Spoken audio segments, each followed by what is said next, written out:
अभी पीछे एक लल्लन टॉप चैनल पर डिबेट हुई थी, डज गॉड एग्जिस्ट। ये डिबेट जो हुई है वो जावेद अख्तर और मुफ्ती शमील नदवी के बीच में हुई। तो डज गॉड एग्जिस्ट की ये जो बहस थी कि क्या भगवान होता है, ये दो लोगों के बीच में थी। एक तो एथीस्ट और एक थीस्ट, यानी एक नास्तिक और एक आस्तिक। तो नास्तिक का अर्थ ये है कि जो किसी सत्ता को नहीं मानता, यानी भगवान नाम की कोई चीज़ है, गॉड कोई है या ऐसा कुछ होता है, वो नहीं मानते। आत्मा परमात्मा में उनका बिलीफ नहीं है। और दूसरी तरफ जो हैं वो है मानने वाले, भगवान के मानने वाले, चाहे वो किसी अलग धर्म से हैं लेकिन वो भगवान को मानते हैं। और दोनों जो ये डिबेट करने वाले लोग हैं, इनका मज़हब एक ही है, दोनों का मज़हब एक ही था, मुस्लिम मज़हब जो है। तो वो जो नास्तिक हुए हैं वो भी इसी मज़हब की कुछ कुरीतियों के कारण हुए हैं, उनके विरोध से हुए हैं। और जो मानने वाले हैं उनका भी उसी में विश्वास है। तो इसमें कमाल की बात क्या है? कमाल की बात यहाँ पर ये है कि दोनों ही मानने वाले हैं, जानने वाले नहीं। यानी कि भगवान है या नहीं है, ये दोनों में से कोई नहीं जानता है, ना उनकी प्रत्यक्ष अनुभूति है, ना उन्होंने ऐसा दावा किया है। लेकिन फिर भी वे उसको साबित करने में लगे हुए हैं। एक उसको ये साबित करने में लगा हुआ कि वो नहीं है, और एक उसको ये साबित करने में लगा हुआ कि वो है, जबकि दोनों को इसका कोई अनुभव नहीं है। यानी जिस चीज़ के बारे में आपको मालूम ही नहीं है, उसके बारे में आप बहस कर रहे हैं, चीज़ ही सरासर गलत है। हालांकि इसका डिबेट का भगवान से कुछ भी लेना देना नहीं था। ये डिबेट ही इसलिए हुई कि जो मानने वाला है, मुफ्ती साहब हैं जो मानते हैं, और जो जावेद अख्तर हैं जो नहीं मानते हैं, उनको वापस से अपने धर्म में शामिल करने के लिए कुछ लॉजिकल आर्गुमेंट दे के जो है। लेकिन इससे कहीं भी ये साबित नहीं हुआ पूरी डिबेट में कि भगवान एग्जिस्ट करते हैं, गॉड एग्जिस्ट करते हैं या नहीं करते। तो पूरी डिबेट में भी कहीं से कहीं तक भी गॉड की एग्जिस्टेंस का कोई ताल्लुक ही नहीं था, कोई संबंध ही नहीं था। सिर्फ ये ही था कि जो है my religion is, my belief is better than your belief. बस वह यही साबित करने में लगे हुए थे दोनों कि मेरा जो बिलीफ है वो तुम्हारे बिलीफ से अच्छा है, आप मेरे बिलीफ में आ जाओ, यानी मैं जो मानता हूँ सब आप मान लो। बस यही मनवाने की आदत चल रही है। पहले भी यही चलता था, आज भी चल रहा, आगे भी यही चलता रहेगा। भगवान को या गॉड को, एग्जिस्टेंस को किसी ने जानने के लिए कोई तर्क नहीं दिया, ना उसका कोई उन्होंने चर्चा की, उस बारे में चर्चा हुई ही नहीं। पूरी चर्चा ही इसी विषय में थी कि जो मुझे पता है वही सत्य है, जो तुम जानते हो सत्य नहीं है, तुम भटके हुए आदमी हो, तुम गुमराह हो।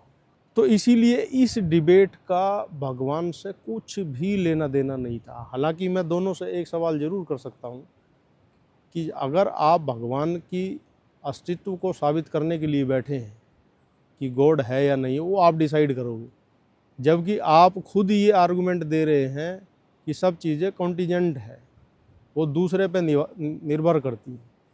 तो जो सभी कारण का एक महाकारण है, सभी कॉजेज़ का एक महाकोज है, एक ग्रेट कॉज है जो है, इससे बड़ा कोई कॉज है ही नहीं, वहीं से सब कुछ आ रहा है। यानी उसको कौन साबित कर रहा है? जो उसका एक नन्हा सा कोज है कहीं कोने में, जो गॉड को मालूम भी नहीं है कि ये कोज भी कहीं एग्जिस्ट करता है कि नहीं, ये जीव भी कहीं है कि नहीं है, ये कॉन्टीजेंट बीइंग भी कहीं है कि नहीं है। वो कॉन्टीजेंट बीइंग जो है उस सुपर बीइंग को, सुप्रीम बीइंग को वो मान्यता देगा कि भाई वो है कि नहीं है। कितना मतलब अनर्गल टाइप का एक डिबेट था जो, जबकि क्या उन्हें ये भी मालूम है कि वो एग्जिस्ट करते हैं कि नहीं करते?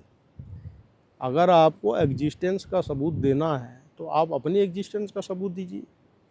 आप अपनी एग्जिस्टेंस को किस आधार पर मानते हैं? क्या आपकी एग्जिस्टेंस का क्या बेस है? आप कैसे कहते हैं कि आप हैं? किस चीज़ के होने को आप अपना होना मानते हैं? और ये चीज़ तो दोनों पक्षों के लिए ही है, जो नास्तिक है और जो आस्तिक है। क्या आप अपने होने का प्रमाण दे सकते हैं कि आप हैं? आपके अपने होने का कोई अपना लॉजिकल प्रमाण है, कोई प्रूफ है ऐसा? अगर आप कहेंगे कि मैं हूँ, तो आप अपने शरीर को कहेंगे, तो शरीर का तो फिर दूसरा कोई कारण है, क्योंकि तुम्हारा शरीर किसी दूसरे शरीर से आया है। आप अपने नाम को कहेंगे तो नाम भी आपका नहीं है, जो आपका नाम है वो भी किसी समाज का दिया हुआ है या आपके परिवार वालों का दिया हुआ है। नाम भी तुम्हारा नहीं है, पहचान भी तुम्हारी नहीं है, शरीर भी तुम्हारा नहीं है, और भाषा भी तुम्हारी नहीं है, क्योंकि भाषा भी आपको दूसरों ने सिखाई है। तो आपका अपना क्या है? तो किस आधार पर आप ये दावा करेंगे कि आप मौजूद हैं? तुम्हारी सत्ता भी तो सबकी सत्ता से ही है भाई। जो आपके आसपास जितना भी एनवायरनमेंट है, जितने भी लोग हैं, उन्हीं से तो आपकी सत्ता है। उनके बिना आपकी क्या सत्ता है? अगर उनके बिना आपके कोई एग्जिस्टेंस है तो आप साबित करके दिखाइए।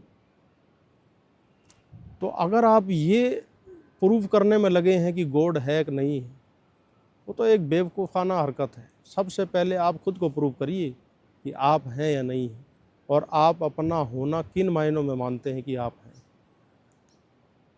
डिबेट का असली मसला ये होना चाहिए था कि do you exist rather than does God exist. तो अगर आप एग्जिस्ट करते हैं तो किन शर्तों पे, किन कंडीशंस पे आप एग्जिस्ट करते हैं? किस होने को, किस होनेपन को आप अपना होना मानते हैं? आप इसको साबित कीजिए। आप अपने होने को भी साबित नहीं कर सकते हैं, तो गॉड को कहाँ से साबित कर देंगे आप वो है कि नहीं? इसी बहस में जावेद अख्तर साहब पूछते हैं कि भाई जब दुनिया नहीं बनी थी तो खुदा क्या कर रहा था? तो कितना बेवकूफ़ाना सवाल है, मतलब कोई मतलब ही नहीं है इस सवाल का। अगर मेरे से मेरा बेटा ही ये पूछने लगे कि जब मैं नहीं हुआ था तब आप क्या कर रहे थे, तो भाई मैं तेरे पैदा होने का इंतज़ाम कर रहा था, और क्या कर रहा था? तो ये कोई तर्क है? ऐसे ही जब जावेद अख्तर साहब मुफ्ती जी से सवाल पूछते हैं कि भाई ये जो गाज़ा में इतने बच्चे मर गए, तो ये आप कहते हो कि ये फ्री विल से मर गए जो है, कि मतलब हर एक आदमी को फ्री विल दे रखी है और वो फ्री विल से वो चाहे जो मर्जी करे। तो वो इस फ्री विल को वो भी नहीं समझा पा रहे कि ये फ्री विल कैसे है। इसको फिर आगे वो एक तर्क देते कि ये लॉजिकल फैलेसी है, मतलब ये कुतर्क है, एक तरीके का कोई तर्क नहीं है। तो भैया जब तुम खुद ही आपस में ही कंफ्यूज हो कि क्या सवाल पूछना है, क्या नहीं पूछना है, उसका क्या जवाब है, अगर तुमको कोई जवाब आ गया तो ठीक है, फिर आपने लॉजिकल उसकी रीजनिंग कर दी, वो अच्छा हो गया, और नहीं आया तो वो फिर लॉजिकल फैलेसी हो गया।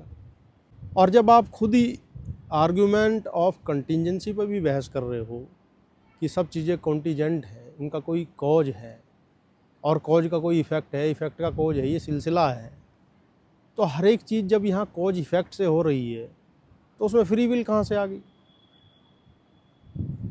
आप तो अपने तर्कों में खुद ही फंसे हुए। ये लॉजिकल जो आपकी रीजनिंग है, इसमें आप खुद ही फंसे हुए। ये है कि आम जनता इस विषय पर इतना ध्यान नहीं देती। आप जो है नेसेसरी बीइंग को ऑब्जेक्टिव मोरालिटी बोलते हैं। ऑब्जेक्टिव मोरालिटी का मतलब ये है कि जिसको ज़्यादातर लोग मानते हैं कि है, जैसे इस प्लेनेट पर भी ज़्यादातर लोग मानते हैं कि गॉड है, तो उसको ऑब्जेक्टिव मोरालिटी कह दिया। यानी भगवान आपसे कोई अलग चीज़ हो गई, आप अलग हैं और भगवान अलग हैं। तो यहाँ अगर आप ऐसा भी मानते हैं कि आप अलग हैं और गॉड अलग हैं, तो भैया अगर गॉड है तो वो आपसे बड़ा ही होगा, छोटा तो होगा नहीं। तो अगर आप ये भी मानते हैं कि गॉड जो है एक ऑब्जेक्टिव मोरालिटी है, ऑब्जेक्ट है, मतलब वो तुमसे अलग है, तुम सब्जेक्ट हो, वो ऑब्जेक्ट है, और वो तुमसे बड़ा है, ऑल वाइज है, ओमनीपोटेंट है, ओमनीसाइंट है, ये सब गुण उसके अंदर हैं, और तुम्हारे अंदर लिमिटनेस है, तुम ऑल वाइज नहीं हो, तुम्हारे पास इनकम्प्लीट नॉलेज है, तुम ओमनीपोटेंट भी नहीं हो, तुम्हारे पास एक लिमिटेड पावर है। तो फिर तुम उस लिमिटेड पावर से इन्फिनाइट पावर को कैसे समझोगे, कैसे जानोगे? तुम्हारा तो कभी मेल हो ही नहीं सकता। तो तुम उसको साबित करना चाह रहे हो जिसमें सब चीज़ें हैं। आप मानते हैं इस चीज़ को, ओमनीसेंट है, ओमनी प्रेजेंट है, ऑल वाइज है, और उसको आप कौन साबित करना चाह रहा है? जो उसके कहीं आसपास भी नहीं है, किसी भी, ना बुद्धिमत्ता में, ना इंटेलिजेंस में, ना पावर में, ना वैज्ञानिक दृष्टि से, ना साइंटिफिक रीजन से, कहीं से कहीं तक भी वो उसके जो है आसपास भी नहीं है। तो भैया अगर आप गॉड को साबित कर दोगे तो आप तो गॉड से बड़े हो जाओगे। अगर आपने साबित कर दिया वो है या वो नहीं है, तो तुम तो उससे बड़े, उससे पावरफुल होगे, फिर तो तुम ही गॉड होगे। तो ये जो बहस अपने आप में एक जो बहस थी, तो मुझे बहुत बेहुदा बहस लगी। तो कभी कभी मुझे ऐसा लगता है कि ये जो बुद्धिजीवी लोग हैं, तथाकथित सो कॉल्ड जो है इंटेलेक्चुअल पीपल है, ये अपनी जो है इंटेलिजेंस को साबित करने के लिए जो है मतलब किसी भी हद तक जा सकते हैं। और मैं तो इन्हें एक प्रकार के सिरफिरा इंसान ही कहूँगा इनको, जो है कि जो अपने अहंकार को इतना पुष्ट करने के लिए कि मैं ही सबसे बड़ा विद्वान हूँ, मैं ही सब कुछ जानता हूँ, लोग मुझे माने पूजें, इस सब को साबित करने के लिए, जो अपने अहंकार को बढ़ाने के लिए, अपने को महान साबित करने के लिए, वो भगवान को साबित करने में चलती हैं। एक कह रहा है कि गॉड एग्जिस्ट करता है, एक कह रहा है कि वो नहीं करता है। तो ये वो लोग साबित करेंगे जिनको कोई अनुभव नहीं, कोई अनुभूति नहीं, कोई जो है प्रत्यक्ष दर्शन नहीं, और खाली बस ये ही कि मेरा बिलीफ तेरे बिलीफ से अच्छा है, तू मेरी बात मान। तो ये तो एक जो है अहंकार वृत्ति है, अहम भाव है, और हर एक आदमी में अहम भाव या हर एक क्षेत्र में काम कर ही रहा है। तो आप लोगों को उसके अहम भाव से कहाँ मुक्त कर रहे हो? तो कहीं ना कहीं जो आपका ये धर्म है, मजहब है, ये लोगों के अंदर अहम वृत्ति बढ़ा रहा है, उनका अहंकार बढ़ा रहा है, उनकी ईगो बढ़ा रहा है। और उसी ईगो को वो प्रोटेक्ट करने के लिए, अगर आप कहते हैं फ्री विल है, तो उसी ईगो को वो प्रोटेक्ट करने के लिए जो है इतना जो है दुनिया के साथ या इतना वर्ल्ड में जो है इनजस्टिस हो रहा है। तो ये जो इनजस्टिस है, इसका कारण जो है इसका ईगो ही है। और आपका रिलीजन या आपका जो बिलीफ है, आपका जो मजहब है, कोई भी आपका कॉन्सेप्ट है, वो इस ईगो को ही मजबूत कर रहा है, इसी को स्ट्रॉन्ग कर रहा है। तो कहीं ना कहीं आप इस अपने ईगो को प्रोटेक्ट करने के लिए कि जो मैंने पढ़ा है, जो मैंने जाना, वही श्रेष्ठ है, उससे ऊपर कुछ नहीं है, आप दुनिया को और अंधकार में धकेल रहे हैं, दुनिया को और यूथ को और इग्नोरेंस की तरफ लेके जा रहे हैं, उसको इस अंधकार की दलदल से जो है, इस इग्नोरेंस से बाहर निकालने का काम नहीं कर रहे हैं। और जिस गॉड को आप साबित करने की बात कर रहे हैं, जिसका प्रूफ आप देना चाह रहे हैं कि वो है या नहीं है, वो तो आप ही का बनाया हुआ है, वो भगवान आप ही का खड़ा किया हुआ है। तो वो जाहिर है वो भगवान तो आपसे छोटा होगा ही, उसे आप साबित कर भी लेंगे, कुछ लॉजिकल रीजनिंग से कर लेंगे, या किसी भी माध्यम से कर लेंगे, या कह देंगे कि किसी पैगंबर ने, नबी ने जो है उसने ऐसा बताया कि ऐसा है, या कुछ बोल देंगे स्क्रिप्चर पे लिखा हुआ है कहीं ना कहीं।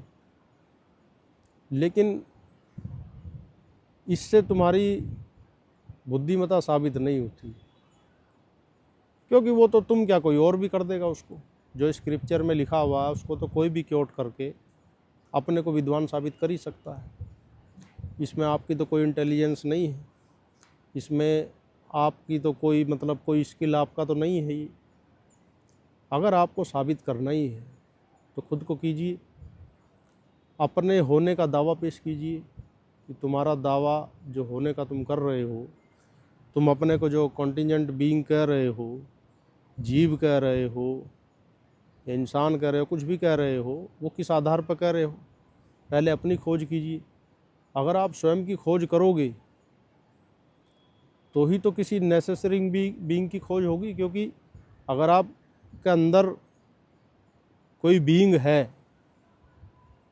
तो आपको कैसे पता चलेगा कि वो बीइंग जो है कॉन्टिजेंट बीइंग है या वो बीइंग जो है नेसेसरी बीइंग है? तो इसकी खोज कीजिए कि आपके अंदर कौन सा बीइंग है, हो सकता है वहाँ आपको कुछ मिल जाए।